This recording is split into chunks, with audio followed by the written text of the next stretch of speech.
राजनीति विज्ञान से वार्षिक पेपर में जो 4 अंक के प्रश्न आने वाले हैं, उन सारे प्रश्नों को मैं बता देता हूँ। और इसमें प्रश्नों की संख्या थोड़ा-सा ज़्यादा है, इसलिए ज़्यादा है क्योंकि आपके वार्षिक पेपर में 4 अंक के प्रश्न में अथवा प्रश्न नहीं आएगा। अथवा प्रश्न नहीं आएगा मतलब एक प्रश्न के लिए अगर अथवा आता है तो क्या हो सकता है, आप कुछ प्रश्नों को छोड़ सकते हो। लेकिन अथवा नहीं आता है तो हम उन प्रश्नों को देखेंगे जो मैं आईएमपी के तौर पे आपको दे रहा हूँ। तो आपको वो सारे प्रश्न अच्छे से तैयार कर लेना है जो मैं आपको दे रहा हूँ। चर्चा अंक के हिसाब से जो नया ब्लूप्रिंट अभी जारी हुआ है, 16 अंक के प्रश्न आ रहा था, 4 प्रश्न, लेकिन इस बार 5 प्रश्न आएगा। ठीक है, एक अध्याय बढ़ा दिया है, तो 5 प्रश्न चर्चा अंक के आएगा, मतलब 20 अंक के प्रश्न मैं आपको बताने वाला हूँ। तो चलो पहले अध्याय को देख लेते हैं। पहला अध्याय है शीत युद्ध का दौर। 4 अंक के प्रश्न इस अध्याय से वार्षिक पेपर में आपको देखने को मिलेगा। तो आपको एक एक नंबर के कोई भी प्रश्न नहीं पढ़ना है, ठीक है, ये सब फालतू है, ये कोई भी प्रश्न आपको नहीं पढ़ना है, ये एग्जाम में आएगा ही नहीं। ठीक है, जो आएगा मैं बस उनको ही बता देता हूँ। देखो 4 अंक के प्रश्न में एक प्रश्न ये है। ठीक है, पहला प्रश्न ये है, इसको आपको अच्छे से तैयार कर लेना है। ठीक, इसके बाद ये जो तीसरा प्रश्न आपको दिखाई दे रहा है, ठीक है, ये 4 अंक के प्रश्न है, इनको देख लेना। तीसरा नहीं, चौथा प्रश्न, ठीक है, इनको आपको याद कर लेना है। ये आसानी से आपको परीक्षा बोर्ड परीक्षा सार में मिल जाएगा।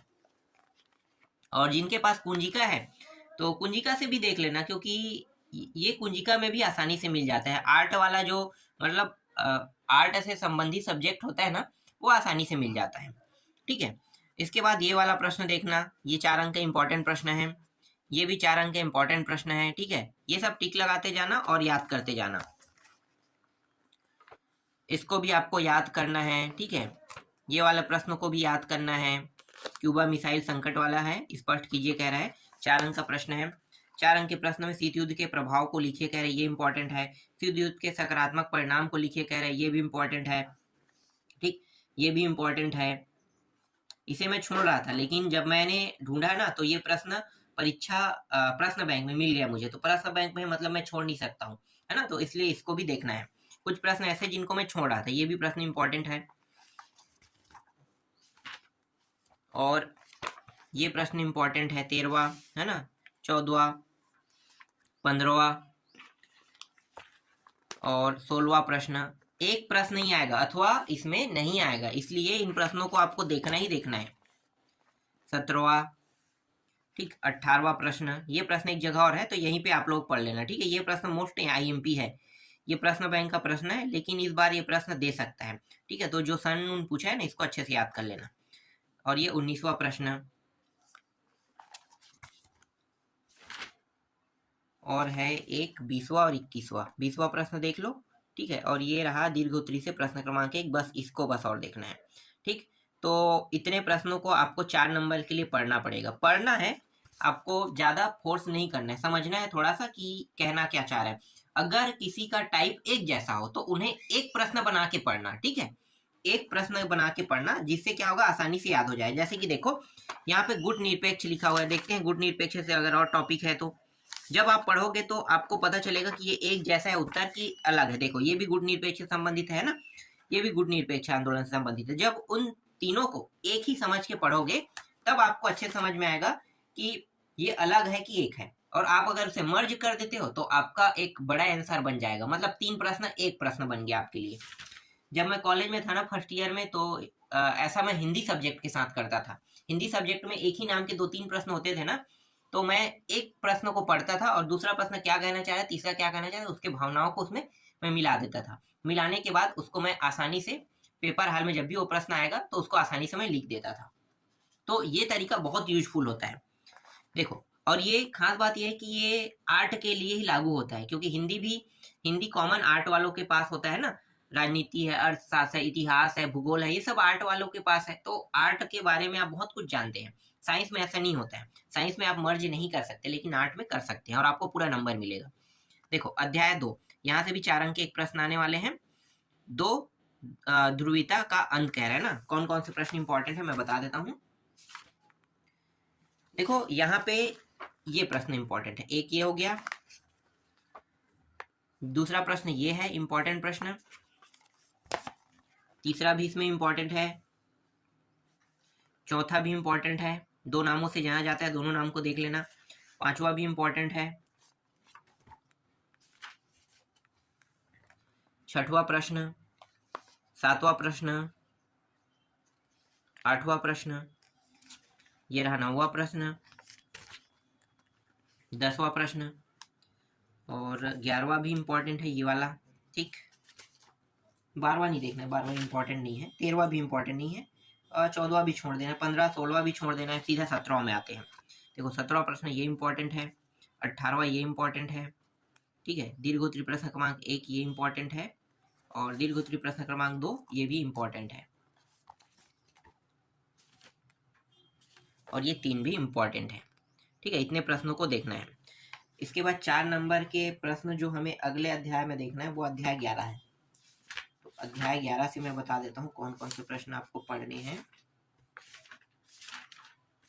कहाँ है भाई अध्याय 11? हाँ मिल गया, ठीक है। अध्याय 11 देखो, अध्याय 11 से एक दल के प्रभुत्व का दौर, 1 अंक और 4 अंक के प्रश्न दोनों आएंगे यहाँ से, है ना। तो हम तो 4 अंक के प्रश्न आप लोगों को बता रहे हैं, मतलब मैं 4 अंक के प्रश्न आप लोगों को बता रहा हूँ, तो आप लोग 4 अंक के प्रश्नों पे ज्यादा फोकस करना, ठीक है। 1 अंक के प्रश्न छोटे होते हैं, आसानी से उनका उत्तर बन भी जाता है।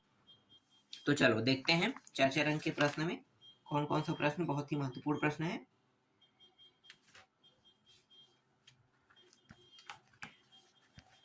देखो ये प्रश्न इंपॉर्टेंट है, पहला।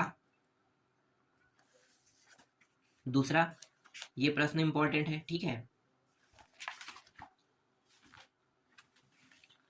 तीसरा प्रश्न देखो ये इंपॉर्टेंट है, मतदान के बदलते तरीकों को लिखे कह रहे हैं। चौथा प्रश्न ये इंपॉर्टेंट है, इसके अथवा भी दिया हो ना, तो इसे दूसरे नाम से भी जाना जाता है, ये बता रहे हैं यहाँ पे, ठीक। पांचवा नहीं देखना है, छठवां नहीं देखना है, पांचवा छठवां कुछ भी नहीं है, नहीं आएगा ये। इसके बाद देखो यहाँ पे एक प्रश्न मैंने लिखा है, ठीक है, मैं पढ़ के बता देता हूँ। ये प्रश्न इस परीक्षा बोर्ड में नहीं था ना। कम्युनिस्ट पार्टी के विचार में 1947 में सत्ता का जो हस्तांतरण हुआ वह सच्ची आजादी नहीं थी। उक्त कथन के आधार पर कम्युनिस्ट पार्टी की उत्पत्ति एवं विचारधारा पर लेख लिखे गए हैं। ये इंपॉर्टेंट प्रश्न है, ठीक है, जो इसमें नहीं था।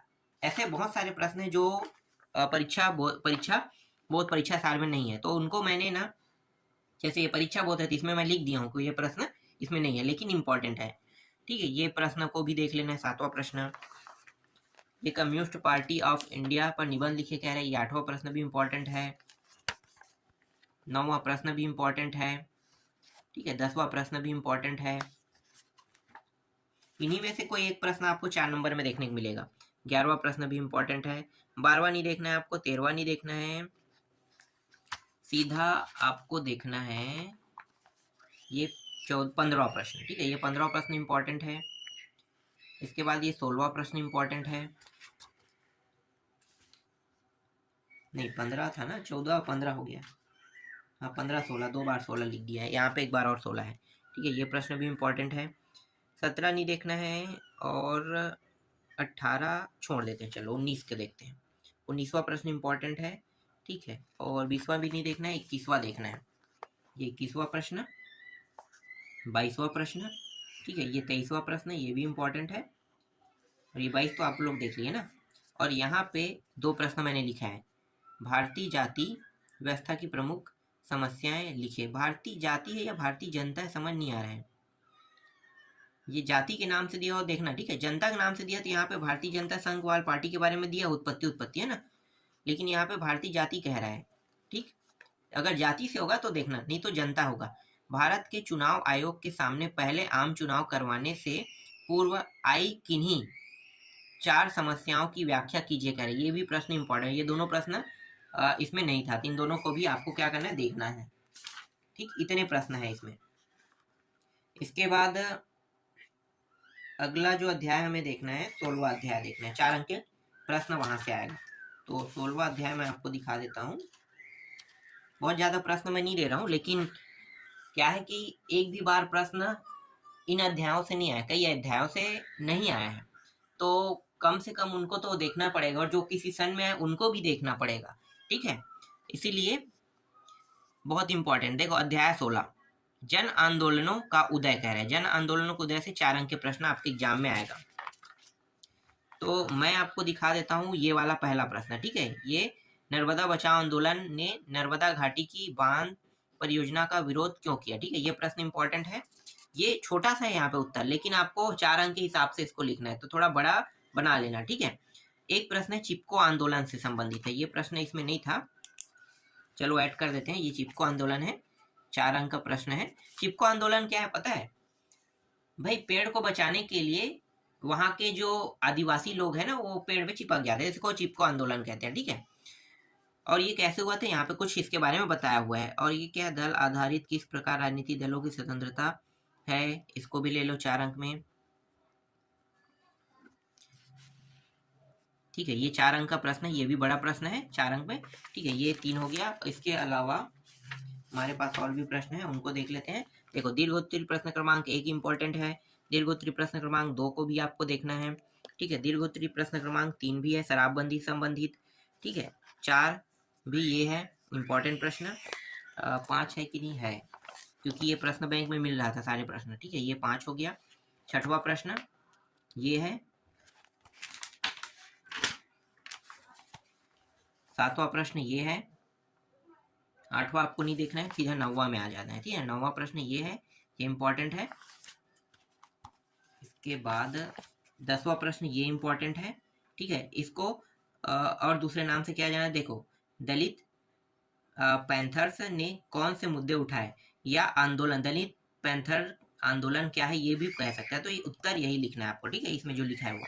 जन आंदोलन भारतीय लोकतंत्र को सुदृढ़ बनाना, ठीक, ये प्रश्न इंपॉर्टेंट है।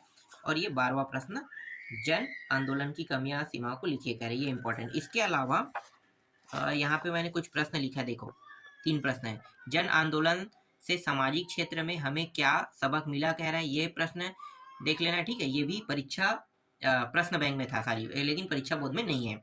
अन्य पिछड़े वर्गों के कल्याण के लिए सरकार ने क्या कदम उठाए हैं, ये प्रश्न भी नहीं था। लोकतंत्र को सफल बनाने के लिए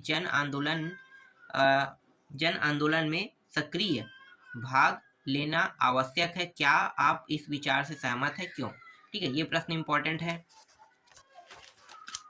इसके बाद मैं आपको अध्याय 17 से बता देता हूँ। देखो, अध्याय 17 क्षेत्रीय आकांक्षाएं, 4 अंक के प्रश्न इस अध्याय से आने वाले हैं, क्षेत्रीय आकांक्षाएं से, ठीक है।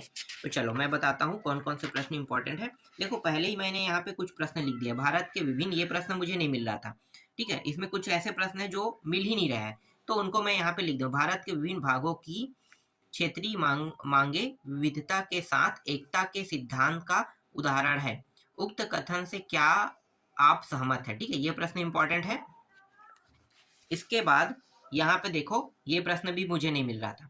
असम आंदोलन सांस्कृतिक अभियान और आर्थिक पिछड़ापन की मिली जुली अभिव्यक्ति थी, व्याख्या कीजिए कह रहे, ये प्रश्न भी नहीं मिल रहा था, ठीक है। लेकिन ये भी 4 अंक के प्रश्न में इंपॉर्टेंट है। यहाँ पे 2 प्रश्न और है, देखो, अलगाववादी आंदोलन पर एक लेख लिखिए और अलगाववाद के कारण लिखिए, ये दोनों प्रश्न भी मुझे नहीं मिल रहा था, ठीक है। इसके बाद यहाँ पे ये प्रश्न जो मिल रहा है वो यहाँ पे है, ठीक है, ये इंपॉर्टेंट है। द्रविड़ आंदोलन का वर्णन कीजिए, ये भी इंपॉर्टेंट है। और देखो, यहाँ पे एक और प्रश्न है, मिजोरम में ऊपरी अलगाववादी मांग के पहलुओं को समझाइए कह, ये भी प्रश्न नहीं मिल रहा था, ठीक है, ये भी इंपॉर्टेंट है। इसके अलावा यहाँ पे देखो, क्षेत्रीय दलों को उदय स्पष्ट कीजिए, ये इंपॉर्टेंट है। सिक्किम विलय की घटना, ये भी इंपॉर्टेंट प्रश्न है। एक और प्रश्न यहाँ पे मैंने लिखा, उन प्रमुख प्रवृत्तियों को बताइए जो भारतीय एकता व अखंडता के लिए खतरा पैदा कर रहे हैं, ठीक है, ये प्रश्न भी इंपॉर्टेंट है। 5वां प्रश्न यहाँ पे मिल रहा है, ठीक है, ये 6वां भी मिल रहा था।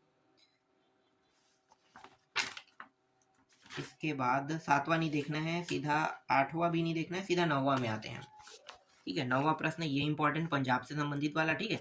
और ये 10वां प्रश्न भी इंपॉर्टेंट है, ये वाला। और एक प्रश्न और है जो यहाँ पे मुझे नहीं मिल रहा था ना, तो भारतीय संविधान की कौन कौन सी विशेषताएं यह सुनिश्चित करती है कि राजनीतिक प्रतिस्पर्धा लोकतंत्र ढांचे में होगी, ठीक है। तो इतने सारे प्रश्न जो मैंने बताया था और जिन जिन अध्यायों से मैंने बताया था, उन्हीं अध्यायों में ये सारे प्रश्न मिलेंगे, इनको टिक कर लेना। और पेपर में जब भी, पेपर दिलाने जाओगे तो उससे पहले आप इन सारे प्रश्नों को तैयार कर लेना, यहीं से प्रश्न आपको देखने को मिलेगा 4 अंक के। तो 4 अंक के अगर 5 प्रश्न यहाँ से आते हैं तो कितना होगा, 20 अंक। तो 20 अंक आपका फिक्स हो गया। ठीक है, तो 20 अंक के प्रश्न मैंने बता दिया, 5 अंक और 6 अंक का बचा है, उनको भी मैं जल्दी आपको बता दूंगा।